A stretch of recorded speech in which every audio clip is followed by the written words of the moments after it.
Hello, everyone, and welcome back to ESL-Easy English, the podcast that helps you learn English in a relaxed and friendly way.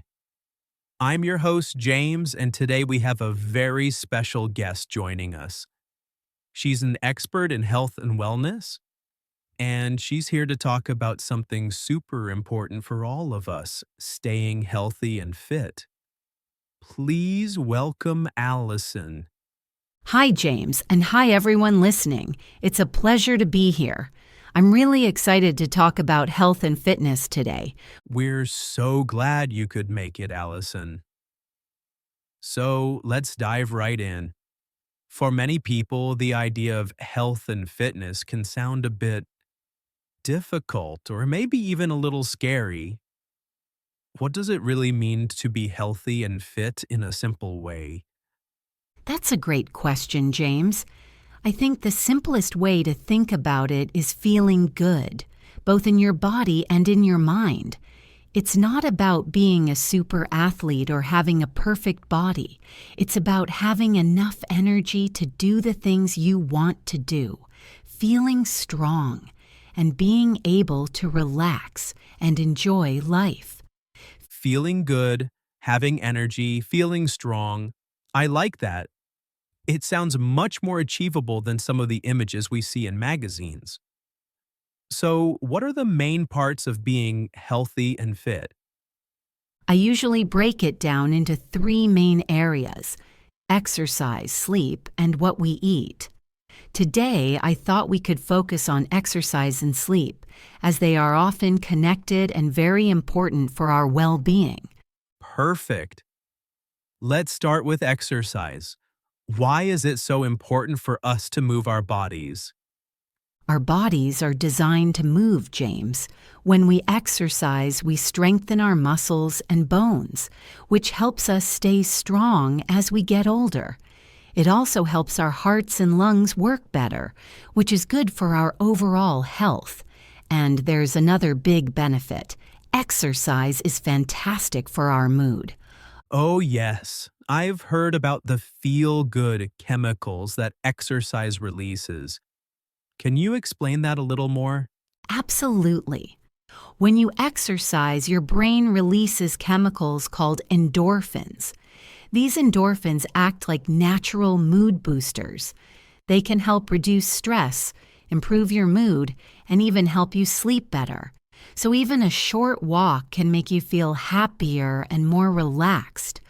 That's wonderful. So, for someone who is just starting, what kind of exercise should they consider?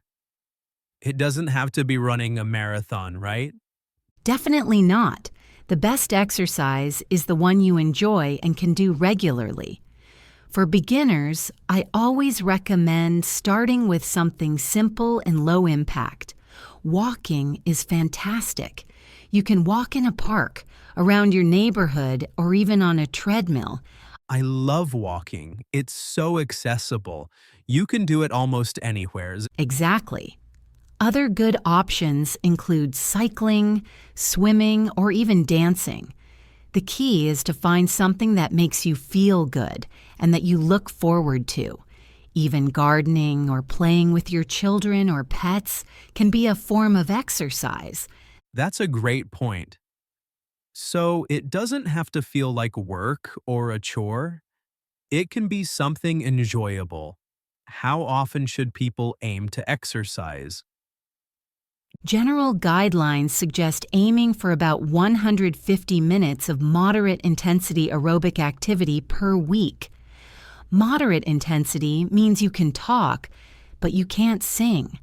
So if you walk briskly for 30 minutes, 5 days a week, you'll reach that goal. 30 minutes, 5 days a week. That sounds manageable. What about strength training? Is that important too? Yes, strength training is also very beneficial. It helps build muscle mass, which is important for metabolism and preventing injuries. You don't need to go to a gym to do strength training. You can use your own body weight for exercises like squats, push-ups, even on your knees if that's easier. and lunges. Squats, push-ups, lunges.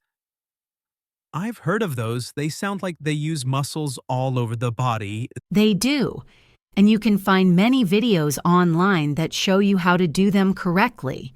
Starting with just 2 or 3 days a week, focusing on different muscle groups can make a big difference. So, to recap exercise, find something you enjoy, aim for about 150 minutes of moderate activity per week, and consider adding some strength training a couple of times a week. That's a perfect summary, James.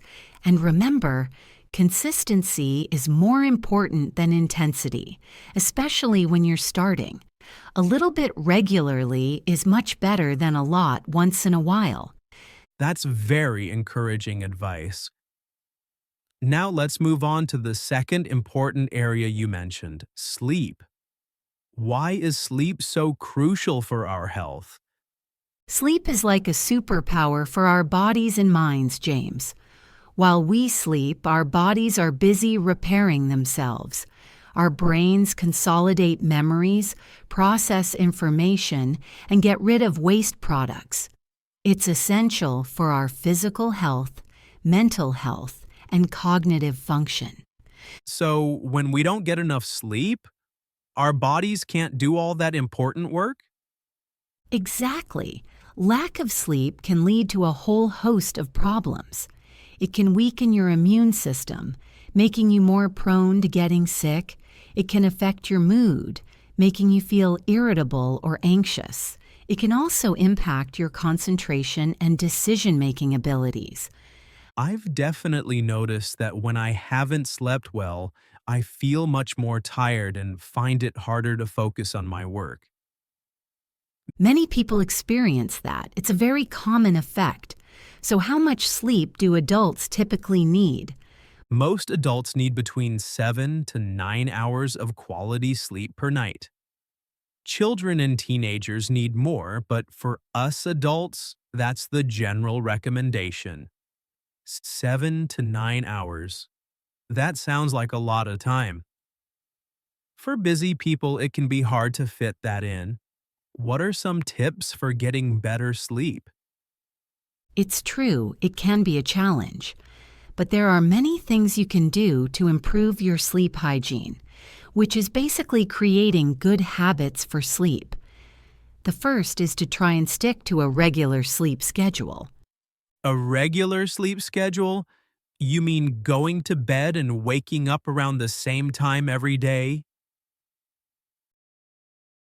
Yes, even on weekends. This helps regulate your body's natural sleep-wake cycle, also known as your circadian rhythm. When your body knows when to expect sleep, it becomes easier to fall asleep and wake up feeling refreshed. That makes sense. Even if I have a late night, I try to wake up at my usual time. It's hard, but I feel better later in the day. That's a great strategy. Another important tip is to create a relaxing bedtime routine. This could involve taking a warm bath, reading a book, or listening to calm music. The idea is to signal to your body that it's time to wind down. A warm bath and a book sound very relaxing. What about things we should avoid before bed? That's a very important point. It's generally recommended to avoid caffeine and heavy meals close to bedtime. Caffeine is a stimulant, and it can keep you awake. Heavy meals can cause indigestion, which can also disrupt sleep. So, no coffee or big dinner right before I try to sleep. What about screens, like phones and computers? Screens. This is a big one for many people. The blue light emitted from electronic devices can interfere with the production of melatonin, a hormone that helps regulate sleep. So, it's best to try and put away your phone, tablet, or laptop at least an hour before you go to bed. An hour before bed? That's a challenge for me. I often scroll through my phone before sleeping. It's a common habit, but making that change can have a significant impact on your sleep quality.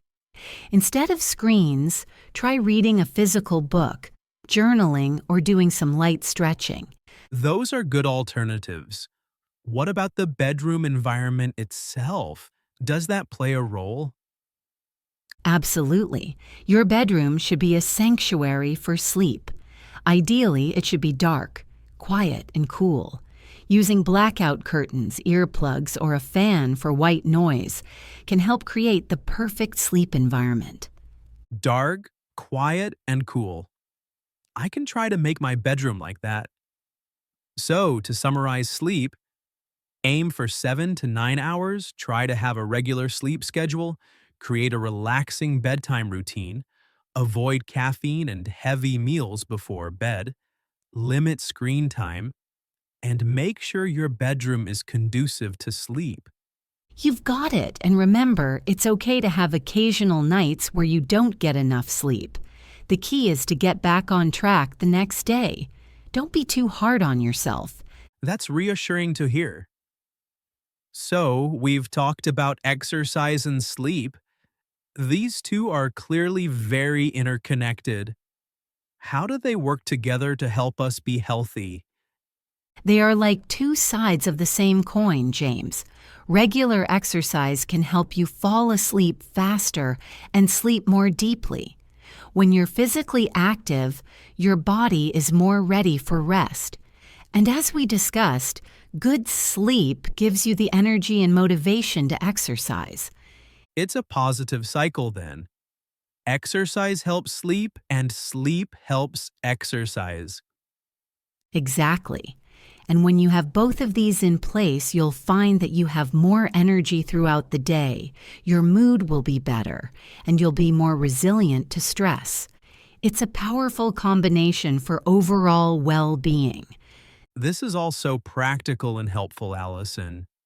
For our listeners who might be feeling overwhelmed, what's one small step they could take this week to improve their health and fitness? That's a great question for practical application.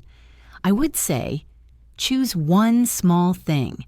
If you don't exercise at all, commit to a 15-minute walk 3 times this week. If you struggle with sleep, try putting your phone away 30 minutes before bed. Just pick one small, achievable goal and focus on that. One small, achievable goal. That's brilliant advice. It makes it less daunting. So, for example, I could try to go for a walk for 15 minutes on Tuesday, Thursday, and Saturday. Perfect.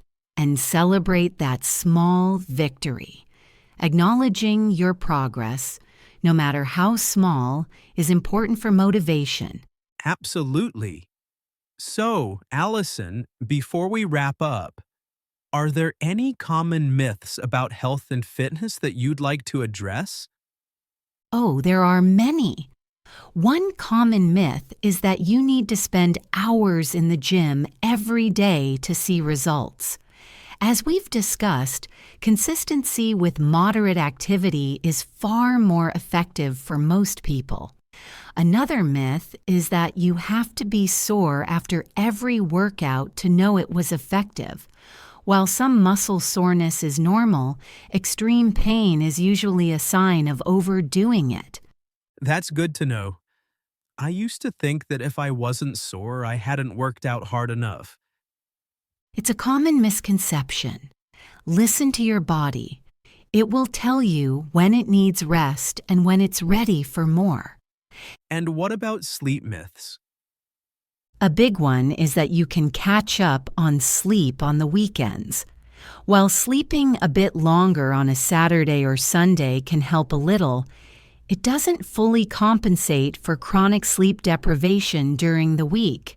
It's much better to aim for consistent sleep every night. Another myth is that if you can't sleep, you should just stay in bed, tossing and turning. If you've been trying to sleep for about 20 minutes and can't, it's often better to get out of bed, do a quiet, relaxing activity in dim light, and then return to bed when you feel sleepy. That's a very practical tip for when you can't sleep. So, it's about creating good habits and listening to our bodies. Precisely. Health and fitness are a journey, not a destination. It's about making sustainable lifestyle changes that you can maintain long term. This has been incredibly insightful, Alison. Thank you so much for sharing your knowledge and practical tips with us today. I feel much more motivated and informed. Thank you for having me, James. It was a pleasure to chat about these important topics. I hope our listeners feel inspired to take small steps towards a healthier lifestyle. I am sure they do. So, for everyone listening, remember, start small, be consistent, and be kind to yourself. You've got this. Thank you for joining us on ESL Easy English. If you found the podcast today helpful in any way, please like and subscribe, and we'll be back next time with another topic to help you learn and grow. Goodbye for now. Goodbye, everyone. Stay healthy and happy.